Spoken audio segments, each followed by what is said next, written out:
ঘরের ফ্যান নষ্ট হয়ে গেলে আমরা মিস্ত্রি ডাকি না, ফ্যান যে উপরে ফ্যান চলে সে মিস্ত্রি আসছে বাড়িতে। বহুদিন ধরে তার টার্গেট ছিল, মহিলা থাকে 10 তলায়, একটাই মহিলা থাকে, তার 3টা ঘরের ফ্যান নষ্ট হয়ে গেছে। সে মেকারের কাছে ফোন দিছে, মেকার বাসায় আসছে। মহিলা একা থাকে, আর মহিলার ছেলেমেয়েরা সব বিদেশে আমেরিকায় থাকে।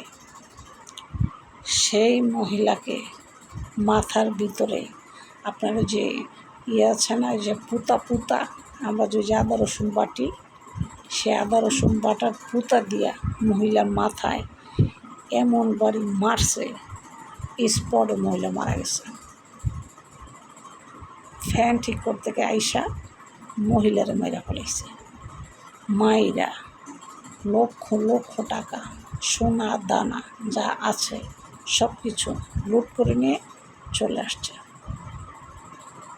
তাই আপনারা ঘরের ফ্যান নষ্ট হোক, ফ্রিজ নষ্ট হোক, ক্যাবিনেট নষ্ট হোক, যা কিছু হোক, পরিচিত লোক বাসায় আনবেন, অপরিচিত লোক না। সাবধানে থাকবেন।